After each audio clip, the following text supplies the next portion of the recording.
எல்லா புகழும் இறைவனுக்கே. Welcome to my channel Thopputhurai Thozhi. இப்போ நம்ம பார்க்க போகிற ரெசிபி சூப்பரான டேஸ்டியான ஃப்ரைடு கஸ்டர்ட் புட்டிங்கை பற்றி தாங்க நம்ம இப்போ பார்க்க போகிறோம். வாங்க எப்படி செய்யலாங்கிறத பார்க்கலாம்.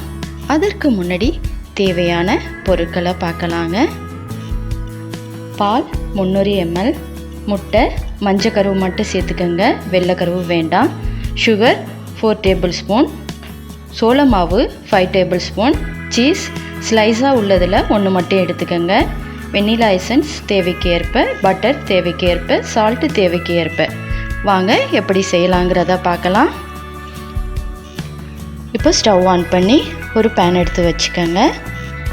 பேன் சூடு வந்ததும் நம்ம எடுத்து வச்சுருந்த மஞ்சக்கருவை மட்டும் சேர்த்துக்கலாங்க. அது கூட நம்ம எடுத்து வச்சுருந்த சுகரையும் சேர்த்துக்கலாம். இது ரெண்டையும் நல்லா கலந்து விடுங்க. இது கொஞ்சம் மெல்ட் ஆகி வரணும். இது கூட டேஸ்ட்டுக்காக சால்ட்டு சேர்க்குறேன், கொஞ்சமாக சேர்த்துக்கோங்க. நல்லா மெல்ட் ஆகிடுச்சு பாருங்கள். இப்போ நம்ம எடுத்து வச்சுருந்த வெண்ணிலா எசன்ஸை சேர்த்துக்கலாம். அதையும் சேர்த்து கலந்து விடுங்க. இப்போ நம்ம எடுத்து வச்சிருந்த கார்ன்ஃப்ளவர் மாவையும் சேர்த்துக்கலாம். அதையும் நல்லா அது கூட கலந்து விடுங்க.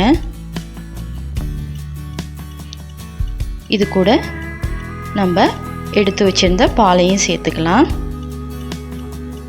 அடுப்பை சிம்லேயே வச்சுக்கோங்க. இப்போ கட்டி பிடிக்காத அளவுக்கு நல்லா கலந்து விட்டுக்கிட்டே இருக்கணும்.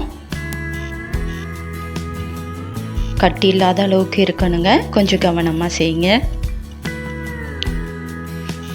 இப்போ நம்ம எடுத்து வச்சுருந்த சீஸ் ஸ்லைஸை அதில் சேர்த்துக்கலாம். இதையும் நல்லா அது கூட கலந்து விடுங்க. அதுவும் நல்லா மெல்ட் ஆகி வரணும். பாருங்கள், கொஞ்சம் இறுகலாம் வந்துடுச்சு. இப்போது நல்லா கலந்து விட்டு நம்ம கட்டி இல்லாத அளவுக்கு கிண்டி விட்டுட்டே இருக்கணும். இப்போ சரியான பதம் வந்துடுச்சு. இப்போ நம்ம ஸ்டவ் ஆஃப் பண்ணிடலாம். இதே மாதிரி ஒரு பிளாஸ்டிக் ட்ரே எடுத்துக்கோங்க. அதில் ஆயில் இல்லைன்னா பட்டர் தடவிக்கங்க. இப்போ நம்ம எடுத்து வச்சுருந்த அந்த புட்டிங்கை அதில் சேர்த்துக்கலாம். சேர்த்துட்டு ஒரு 2 மணி நேரம் நீங்கள் ஃப்ரிட்ஜில் ஸ்டோர் பண்ணிவிடுங்க. அதுக்கு பிறகு நம்ம எடுத்து பார்க்கலாம். பாருங்கள், நான் 2 மணி நேரம் கழித்து எடுத்திருக்கேன். இந்த ஓரத்தை ஃபுல்லாக நல்லா கட் பண்ணிக்கலாம். இப்போ ஒரு பிளேட்டில் கவுத்து விட்டிங்கன்னா சூப்பராக வந்திருக்குங்க. இதை நம்ம சைஸுக்கு தகுந்த மாதிரி கட் பண்ணிக்கலாம். ஏன்னா நம்ம ஃப்ரை பண்ண போகிறோம். சின்ன சின்ன பீஸாக கட் பண்ணிக்கோங்க. இப்போ ஸ்டவ் ஆன் பண்ணி ஒரு பேன் எடுத்து வச்சுக்கோங்க. அதில் கொஞ்சமாக பட்டர் சேர்த்துக்கலாம். பட்டர் நல்லா மெல்ட் ஆகுனதும் நம்ம கட் பண்ணி வச்சுருந்த அந்த புட்டிங்கை ஒவ்வொரு பீஸாக நம்ம அதில் சேர்த்துக்கலாங்க.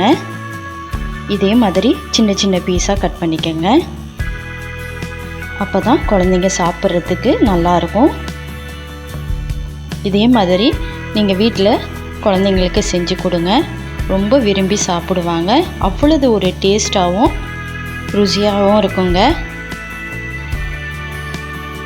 இதை அப்படியே திருப்பி போட்டுடலாம். 2 பக்கமும் நல்லா ஃப்ரை பண்ணிக்கோங்க. நீங்கள் பட்டரில் ஃப்ரை பண்ணும்போது ரொம்ப நல்லாயிருக்கும்.